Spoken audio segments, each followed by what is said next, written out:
Hello, everyone, and welcome to the new episode of Beyond Mirage. Today, we have with us Koral Das Gupta, who is an Indian author and literary entrepreneur. She is a compulsive storyteller and has published from academic nonfiction to relationship dramas. Her stories explore the inherent nature of complex minds, leading to a relatable conflict and unpredictable climax. Her fourth book has been optioned for screen adaptation. She is currently working on the five-book Sati series, a retelling of the stories of the Panchkanya from Indian mythology. Ahalya and Kunti are on the shelves, which will be followed by Draupadi, Mandodari, and Tara. Welcome, Koral ma'am, to the podcast and web series of Beyond Mirage.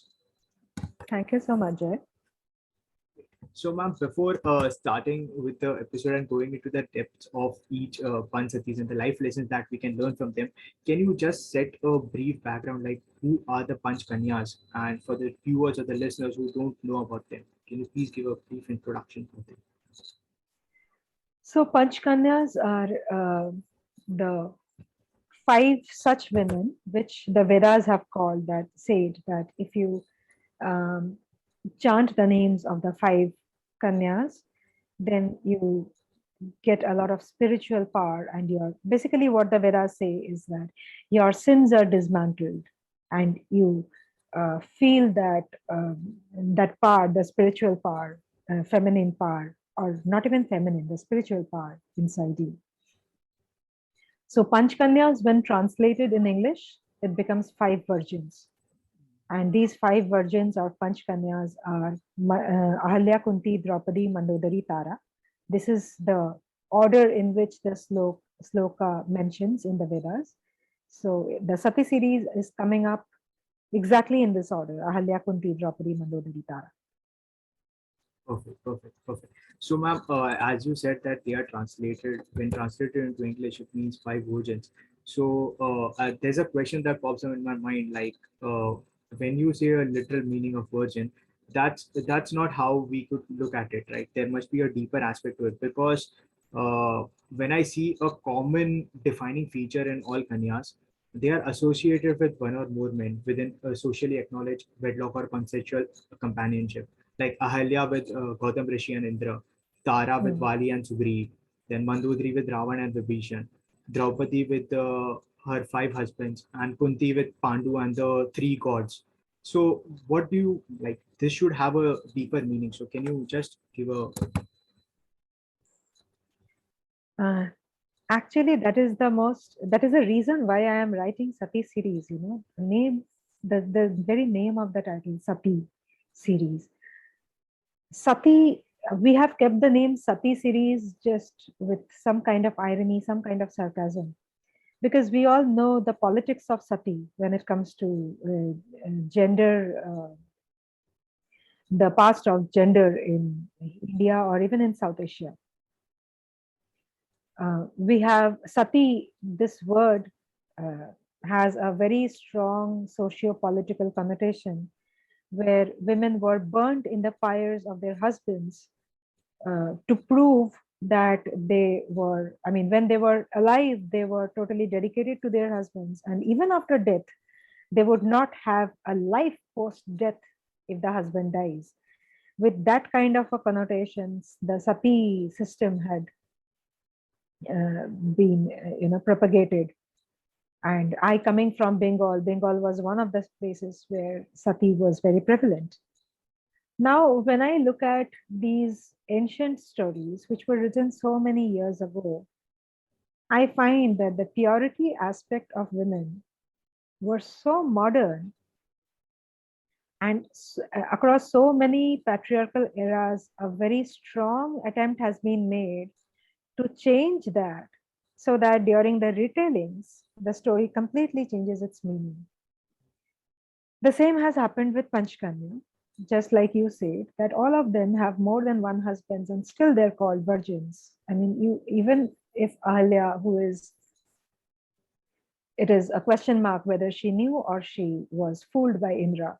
But Kunti and Draupadi were totally aware of what is happening to them, and they were the owners of their own decisions. And I see in these stories that And not only in these stories, if you look at Hindu philosophy, and when I say Hindu philosophy, I very uh, specifically use this word, which is very different from the religion that is Hinduism. When it came to religion, a lot of things were pushed down our throat by religious gatekeepers. But Hindu philosophy is very, very progressive and modern. Hindu philosophy never considered anything, it never gave importance to anything which is temporary. It always looks at something which is broader, which is more permanent, which is more universal. So when it comes to the purity aspect, it picked up the purity of mind, and it never ever talks about the purity of body. Body doesn't matter in Hindu philosophy, because body is temporary. It is home for a very short lifespan. Whereas the soul finds its home in the universe. It is spread and it is timeless. So Hindu philosophy doesn't give any importance to the body. It only sees that how strong the strength of character, the strength of mind, what was behind a particular decision, and how did the decision impact not only the individuals in taking themselves ahead, but also their decisions, how did it influence the society as a whole. So not only Panchkanya, when I look at the women from mythology, be it Sita, be it Chitrangada, who are not a part of Panchkanya for that matter, I find that their decisions were very, very modern. But when I heard the stories as a child, I was told that women must be very careful about their bodies and about their decisions. Because even if a decision, even if something happens or you do something which is not intentional, like Ahalya, something that is not intentional, but it leads to a result which is not acceptable or to yourself or the society or both, then the punishment goes to the woman. This was the way the stories were told to us. The women were introduced to us as either they caused great wars because of their foolishness, or because of their weakness. They are weak physically. That's why the wars were caused, or like in Draupadi, or the wars were caused because of their foolishness.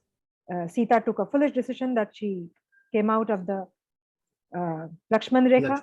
Now, if you see Lakshman Rekha, for example, I have actually argued about this in many forums. Lakshman Rekha, the concept appeared in Sita's case, but it is never written or never proposed that Lakshman Rekha is only for women. And time has again and again proved that man, woman, animal, bird doesn't matter. Whoever doesn't know their limit has to face a consequence. A bird sitting and singing in a treetop should know when to fly off, because her music will attract the hunter. So Lakshman Rekha applies for everybody. Maybe in the story it appeared for Sita, and the stories were told to us in a way that Sita crossed the Lakshman Rekha and Ravan came. Ravan will come every time, whoever it is, if they cross their Lakshman Rekha and if they don't know when to stop. Amazing, amazing.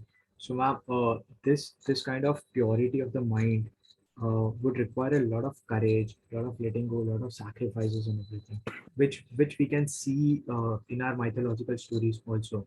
Like even if we take each Panchkanya, they have gone through a lot of things. So, ma'am, what could be one life lesson that we could each learn from each Panchkanya, which is applicable for everyone? As you said that this mythological stories or a Hindu philosophy is for everyone. What are the each one life lesson from each Panchkanya that we can learn? When I see these stories, I see that the lessons are not gendered. It is not something which I don't believe in words like, women leadership, women author.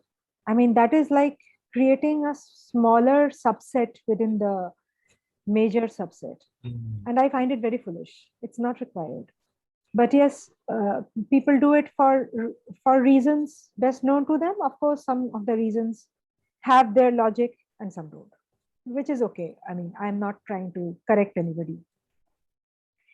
Now, what I find about these women is that they were very clear. The clarity of mind and thought was very evident. They were very clear about why they are doing whatever they are doing and what they want, which is, you can call it a leadership lesson, you can call it an entrepreneurship lesson. When you, it is said that, that Om Shanti Om dialogue, that when you seek something from your heart, the universe conspires to give it to you. So these kind of things we find in the men and women both in the stories of mythology. When it comes to the women, what has happened is certain words have been very typically used. For example, Kunti is always called manipulative. It is said that she is, she is a very manipulative woman who would, who would be very shrewd and stuff like that. When I read Kunti, and I grew up hearing that Kunti is manipulative for a number of reasons. When I read Kunti, I find her to be a very ambitious woman. Now, you can call an ambitious person manipulative, but that is the difference between a man's, man's definition and a woman's definition, which the mythology or the original writings didn't say. It happened during the oral retellings later, oral or written, whatsoever. So, when a person is ambitious, their decisions will be very much pointed towards their goals. They don't deviate from that, and they can do anything to be able to reach there. Now you say that for Krishna it is Krishna Leela, and for Kunti it is, manipulative. That is something that has happened again and again. And so when it comes to leadership lessons from these five, all the five, the leadership lesson is very clear that they are they have complete clarity of what they are getting into and how things are moving. In one way, they are challenging destiny in the sense that they are not accepting that certain things are happening to them and it's not in their control. They are constantly trying to, fight destiny, fight whatever they don't agree with for something they want. Secondly, when it comes to, in Ahalya, I had the way I had seen the story is,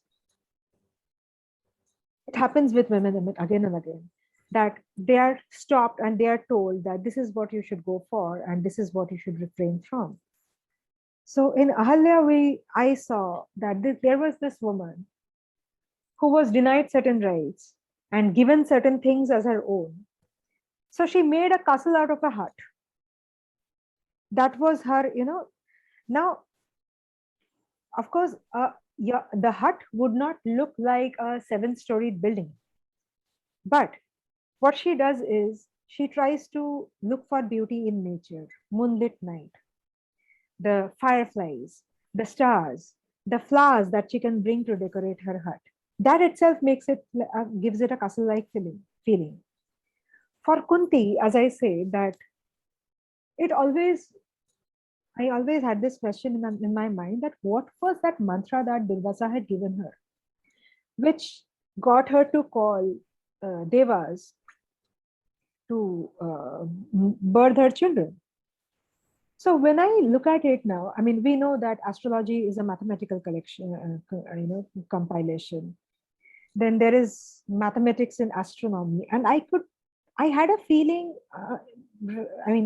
much way longer before I wrote it, that there must be something related to physics, astrology, astronomy.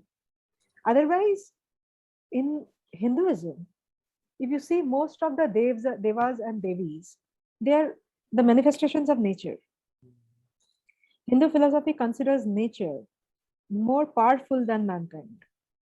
So all different Dev Devis are different forms of nature. Sometimes one form of nature has more than one representation. Like Indra and Varun, both are god of water. Sun and Agni, they are present in two different forms, but both are giving light and energy.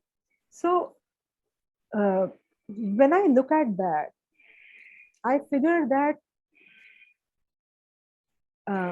Kunti, for example, she has to be a mathematical genius to be able to crack a code which will get her to draw those natural forces towards herself for something that she wants. You see, if you see, there are so many pujas that are done for the birth of a child, right? Many pujas. कहा जाता है कि इनका पूजा करो, उनका पूजा करो. You will have a son, you will have a child, etc. So in order to, we do those pujas, why? So that the blessings will come to us and we will have children. That is the traditional belief. Now she gets those devas to come to her. That means she is capable of chanting those mantras to the extent that they don't just bless her, they give her what they want. Right? They are personally coming to her. So this is the kind of observation that I am making, simply trying to figure or trying my interpretation, the way I am looking at the stories, it says that these women had been extremely underestimated and we haven't seen who they are. And you were just talking about the name Panchkanya. It's the sloka says that if you remember Panchkanya regularly, your sins are dismantled. I had been thinking about why it is said as well. Now I have just written Draupadi and submitted, and I am working on Mandodari. And now after after really spending time with 4 women of these, I can tell you that the slok is not just talking about remembering these women to dismantle sins. It is talking about far more. It is saying that you have to keep these Panchkanya in your thoughts. The more you think of them, the more your mind blocks will open. The more you think of them, you will figure how fiercely independent they were and how fiercely they had taken themselves forward in a situation when there were lots of boundaries which tried to stop them. This gives you a lot of independence. This gives you a lot of liberty. And that is your spiritual power that you are draining from them. Just chanting them is not what the sloka is talking about. The sloka is talking about spending time on their stories and trying to understand who they were. Great. So, ma'am, as you said that they were the great leaders and we should keep them in our mind so that our mental blocks open up and so that we could take better decisions. And I believe that we could take better decisions only when we would have clarity. Also, one of the common elements that I feel is the loss in their legends. Like Ahilya is cursed and abandoned by her family. Then Tara loses her husband. Draupadi loses her 5 sons. Mandodari loses her sons. And so, how do you build that kind of mindset that even if you have that loss, you have that clarity in your thoughts so that you take better decisions? So, how do you do that in our real life and practical life? Jay, you look at any great literature. It could be Shakespearean literature, it could be Indian epics, any great literature, or life for that matter. These literature are so revered and loved because they are very close to life, and their relevance never goes away. It's still relevant. Look at any great literature or life, and you will find that all of these are great tragedies. Life is a tragedy. We try to, negotiate happiness in between. That is why it is said that find happiness in small things, because big things may or may not come to you. You should be able to find happiness in small things. A color, the green or blue color, should be able to give me happiness. It should energize me. That is where I reduce myself to my basics. I see a lot of white behind you. That pristine white should be able to give me a sense of peace. It can come that easily, or it may not come at all. You know, it is up to me whether the white behind you gives me happiness or it doesn't do anything to me. That is the reason why they say that keep your expectations very basic. You look at any literature, they are any great literature, they are all tragic literature where nobody exactly gets what they want. Nobody gets everything totally. They get something and they have to they have to pay a huge price for getting whatever they wanted. Isn't that life? Again and again, we face that situation where uh, just do a recap. If you are 25, do a recap of your last 25 years, and you will figure that whatever you may have wanted to get that, you have made a huge sacrifice. Something you had to give up, something had died. So it is not very disconnected from the rigorous philosophy of life. You might say that this is depressing, but then that is how it is. What goes away weighs heavier. What comes to us doesn't weigh that much. It is a perceived weightage. You will feel it is always like this, even if it is like this. The life is constantly trying to put it a balance. That is how the cosmos works. It will take something from you, it will give something from you for you, but you will always perceive it like this, where you will feel that what you have to give is weighing far more, it's weighing you down, and what you have got is very light. Right. Okay, so it's basically a part of life. So something goes, then only a Yes, space is made in your life so that yes. the universe Even fills in. in Mahabharata, Krishna is called God, right? Even Krishna died by a curse. Right. Nobody is spared. We are thinking, we think that God is very powerful. We pray to God and God is capable of giving us everything. But we don't know. What if we get to know that God is far more powerless compared to us, in terms of there are so many of us, right? If you are asking for something and I am also asking for the same thing, poor God is left with a decision where 10 million people are asking for the same thing and he has only one spot to give. So God could be in a far more complicated situation compared to what we as human beings might be through. Right. That's an amazing perspective, actually. So, thank you so much, ma'am, for that. Ma'am, there's one question that I asked to all of my guests. Hmm. What is success for you? See, success, I don't know whether there is any end to that word. It just starts with S, but definitely doesn't stop at C. I mean, doesn't stop back at S.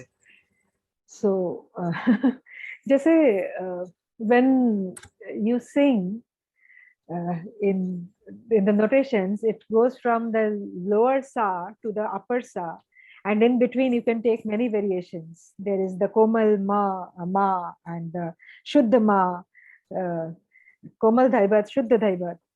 So there are many variations. So success is something like that, which Rishi Kapoor once said about. It was a tweet. He said that. It was many years ago that I got into that wheel. He had put the photograph of Om Shanti Om. His tweet was just a year before he died. He said that it was so many years ago that I had got into that wheel to record Om Shanti Om. तब से घूम ही रहा हूँ. तो सबका वही है. We are just rotating around and thinking that अभी success मिलेगा, वो मिलता नहीं है. Success. If you want to feel success really, I think I would feel it if I have a few people around me who are fond of me, who love me, who trust me, and who I can go to and speak my heart out. People that I have not inherited, but the kind of people with whom relationships I have built. If I have such people who I can go to and vacate myself, I would believe that is success for me. God, amazing. Now, one question that pops up in my mind regarding the Panchkanyas. They are said to be ideal women. Why is it said so? Not because they were fault free. They are said to be ideal women because they are very strong women. They are not the ones who will let go of things. You see, today in our world, if you ask your mother, if you ask your sister, or anybody in your family who is a woman, you will figure that they had been told at some point of time that औरत को समझौता करना पड़ता है. A woman has to compromise. शादी हो गई, you go to your husband's home, that is another house. समझौता you have to do. You have to make the compromise. You have to understand. In the corporate world, if a man is making a pass, the woman is often told that ignore na. As long as he is not coming in between you and your salary, you go work, ignore all these things, take your salary, go home. You look at Draupadi. She kept her hair open for many years because she didn't want her husbands to forget that she had gone through something which she was not supposed to. Today, when I watch the film Thappad, I remember that. Nahi maar sakta. She had just one statement to make, right? Nahi maar sakta. Everybody said, is it just that he slapped you? Just a slap, go back. He said, sorry, khatam baat. Draupadi kept her with her physical appearance, which was supposed to be very beautiful. That was one of her strengths, and she knew that. She kept her hair open, saying that my hair will be bathed with the blood of Dushasan because his hands had had the audacity to go for something like that. We have this in our culture, in our philosophical texts. Chalo, religious text bolo. Nobody can defy this part of our religion that women were supposed to, one woman had never accepted what had happened to her as, let me compromise. They were also family, right? Dhritarashtra was family, but she didn't accept it. From the same religion, from the same identity, we come, and our parents, our in-laws, our colleagues tell women that you have to compromise. It's a bad world out there. If you have to continue, you have to compromise. So this is where we have completely lost the narrative. Okay. Does that answer your question? I forgot what is your question. It was like why they are known as ideal women. Yeah, they were. So this is the reason why they were known as ideal women. You know, Kunti, if you read, you will find her to be so. And when I say read Kunti, I don't mean just my Kunti. I mean, if you study the character, you will find that she is independent to the extent that she can scare you. I mean, simple. See, being a princess from Earth, she wanted her son. She was ambitious about her future. She wanted her son from the king of the Devas. Do you see?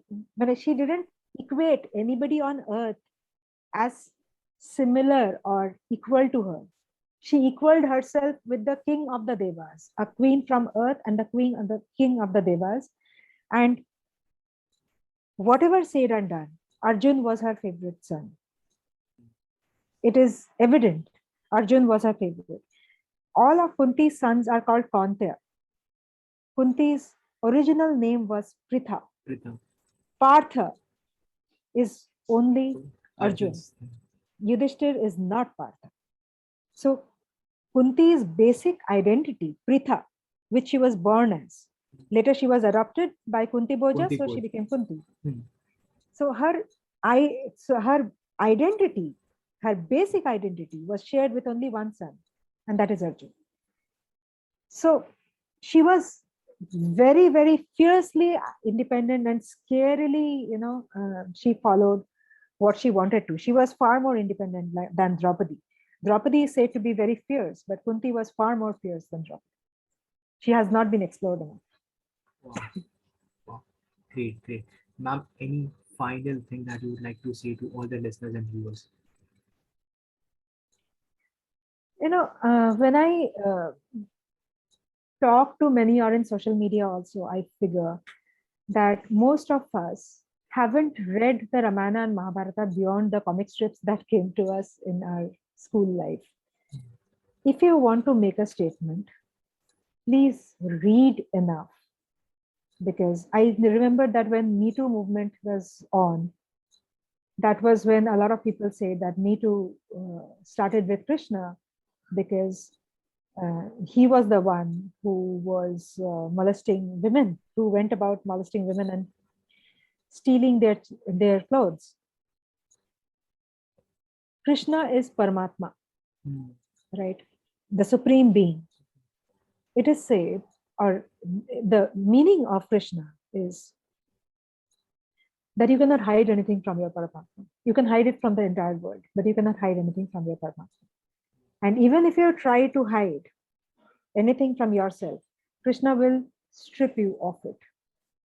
That is the metaphorical meaning of that story where Gopiyas are bathing and Krishna steals their clothes because there's nothing that you can hide from Krishna. Mythology is too full of those. Now, when you will read it, you will figure the politics of gender, the politics of caste, the politics of man animal, Bali, Sugriv, and Rama. Yeah. That is a man animal politics, right? Bali was the one who was free, and Sugriv was the one caged. If you look at it that way, Tara was in between, observing both the one that is free and the one that is caged. Wow. One of her husbands was friendly to man, the other was not. The other was wild. I don't necessarily need to make a statement on whether Bali's death was right or no. That I will write in the book. But what I say is, when you read the stories, if you see, there are many things that are not enough cooked, because if you see, there are many such instances where the father's profession becomes the son's profession.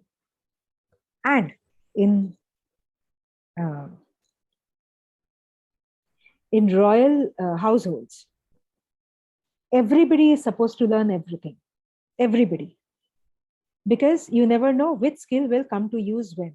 So royalty or kingship was not just about sitting in a top throne and enjoying the thing and going for war only. Otherwise, how would Bhim know how to cook?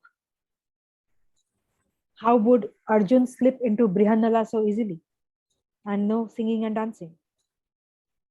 Everybody has to know everything. If this is true, then it is true for everybody. Then how come is it that women don't know sword fighting? Now, if you read, you will figure many such moments where women are not kept in the corner to cry and complain. There is evidence of Chitrangada, who is a warrior princess. And that too from a land like Manipur, Tripura, which is in the Northeast.